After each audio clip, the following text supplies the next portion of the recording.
আমরা অনেক কিছু সংস্কারের কথা বললাম, সবচেয়ে গুরুত্বপূর্ণ সংস্কার তো বোধহয় হওয়া উচিত ছিল পুলিশ সংস্কার। সেই সংস্কারটা হলো না, মূল জায়গাগুলো যে কাজ হওয়ার কথা সেটা না দেখে ক্ষমতার জন্য যে সংস্কারটা গুরুত্বপূর্ণ সেটার জন্য আমরা রাজনৈতিক দলগুলোকে ঝাঁপিয়ে পড়তে দেখলাম।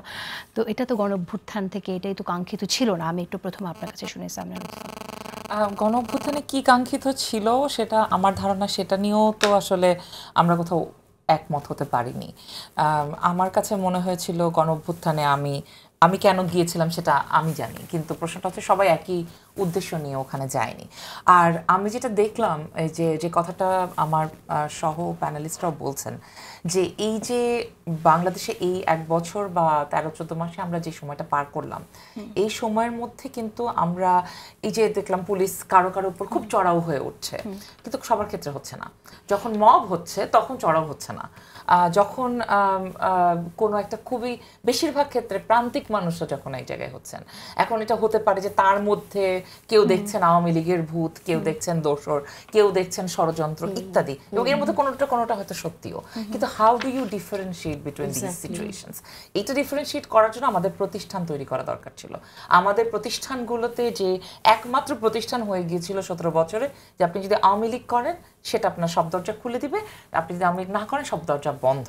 তাহলে প্রতিষ্ঠান হিসেবে একটাই জিনিস ছিল, সেটা হচ্ছে আওয়ামী লীগ করা। এখন সেই জিনিসটা যখন নাই হয়ে গেছে, তখন প্রতিষ্ঠানের তো নিয়ম আসতে হবে, যেখানে একটা মেধা থাকতে হবে, একটা ক্রাইটেরিয়া থাকতে হবে, এই অনুযায়ী আপনার প্রমোশন হবে, এই অনুযায়ী আপনার টাকা বাড়বে, এই সব কিছু তো নিয়মে আসতে হবে। তো সেই নিয়মটাই তৈরি করতে পারলাম না, উল্টো আওয়ামী লীগের লোকগুলো চলে গেল, আমার লোক বসানোর জন্য আমরা পাগল হয়ে গেলাম। এবং এগুলো যে প্রথম দিকে আমরা ফিসফিসিয়ে বলতাম, সেটা আমরা দেখলাম উপদেষ্টারা নিজেরা স্বীকার করে বলছেন এখন, যে হ্যাঁ ওরা এসে সব দখল করে নিয়েছে, তারা এসে সব দখল করে নিয়েছে। তো ওনারা কি করছিলেন তখন? এই প্রশ্নটা আমি একজন সাধারণ নাগরিক হিসেবে আমি এই প্রশ্নটা তো রাখতে চাই, যে যখন গিয়ে দখল করছিল, তো ওনারা বসে বসে কি করছিলেন? এই সরকারের কি কোনো দায়িত্ব ছিল না? কারণ তাদেরকে তো সর্বোচ্চ জনসমর্থন দিয়ে আমরা তাদেরকে ওখানে পাঠিয়েছিলাম। তো সেইখানে গিয়ে তারা যা যা কিছু পারলেন না, সেগুলো তো জনগণের সামনে পরিষ্কার। তার মধ্যে 1 নাম্বারটাই হচ্ছে নিরাপত্তা, জীবনের নিরাপত্তা। এবং আমি যে নিরাপত্তার জন্য, আমার সন্তান নিরাপদে থাকবে, তা সে মারা যাবে না গুলি খেয়ে, এটার জন্য আমি রাস্তায় নেমেছিলাম। আমার সন্তান বলতে আমার সন্তান এবং আমার শিক্ষার্থী দুজনকে ধরেই বলছি, এই দুজনকে যাতে আর গুলি করে না মারে সেজন্য আমরা রাস্তায় নেমেছিলাম। কিন্তু আজকে কি সেই রুল অফ ল আমরা এস্টাবলিশ হতে দেখলাম? দেখি নাই। কিন্তু না, কেন দেখলাম না জিয়া হাসান? আমরা বরং বিভেদ দেখলাম। এখন দেখছি যে গণঅভ্যুত্থানে যে দলগুলো শরিক হলো, একসাথে কাঁধে কাঁধ মিলে লড়াই করলো, তারা এই একে অপরের বিরুদ্ধে ব্যাশিং করছে, মারামারি করছে, এরকম একটা সিচুয়েশন। মানে তাহলে আমরা কোথায় যাচ্ছি? না, রাজনৈতিক দল একজন একজনের সাথে বিরোধিতা করবে, এটা কোনো প্রবলেম না। কিন্তু এখন যে বিরোধিতাটা আমরা দেখছি গণঅভ্যুত্থানের পরে একটি পরিস্থিতি যেখানে আসলে প্রতিষ্ঠানগুলো ভঙ্গুর অবস্থায় আছে, সেই জায়গা থেকে তো একটি কনসেনসাস তো দরকার ছিলই, একটা জায়গায় সমঝোতার দরকার ছিল। সেইটা কি দেখেন কিনা? প্রোগ্রামটা যেহেতু শেষ দিকে চলে আসছে, আমি একটু অপটিমিজমে থাকি। ওকে, হ্যাঁ, সো আমরা দেখেন, ঠিক আছে, আমি আপনাদের সাথে একমত, আমাদের সোশ্যাল ফেব্রিক ভেঙে গেছে। আমি আপনাদের সাথে একমত, এই 1.5 বছর আমাদের শেখ হাসিনার ভেঙে যাওয়া প্রতিষ্ঠানগুলোকে গড়ে তোলার যেই সম্ভাবনা তৈরি হয়েছিল, তার 0.1%ও করেনি, ওনারা 111 পেয়েছেন।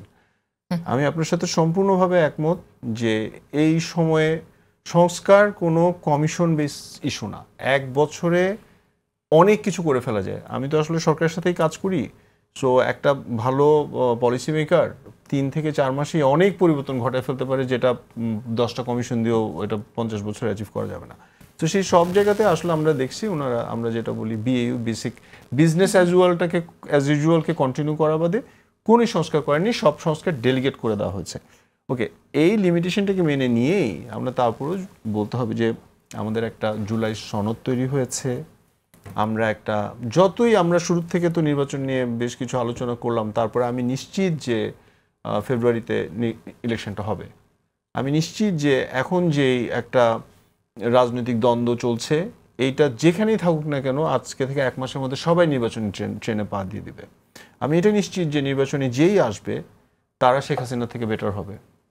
আমি এটা নিশ্চিত যে আমি অনেক রাজনৈতিক দলের নেতাদের সাথে মিশি, আমি দেখছি। কিন্তু আপনি কি এটা নিশ্চিত যে এটা দেশ পরিচালনার জন্য যেরকম একটা বিরোধী দল পাওয়া দরকার সেটা আসলে পাবে? কারণ একটা তো ওই আন্ডারস্ট্যান্ডিং এর কথা আবারও বলছি, সেটা তো দরকার পড়বে। আমি অপটিমিস্ট, আমি কিন্তু 100তে মানে এখন তো 11 দিচ্ছি, তখন হয়তো 33 মার্কস দেবো, কিন্তু আমি অপটিমিস্ট থাকবো। অপটিমিজম কাদের উপর ছায়া ফেলুক, যে আমি মনে করি we will get better, because একটা মানুষের মধ্যে যে পরিবর্তনের প্রত্যাশা তৈরি হয়েছে, এটা রাজনৈতিক দলদেরকে যেই সামনে আসুক তাকে ধারণ করতে হবে।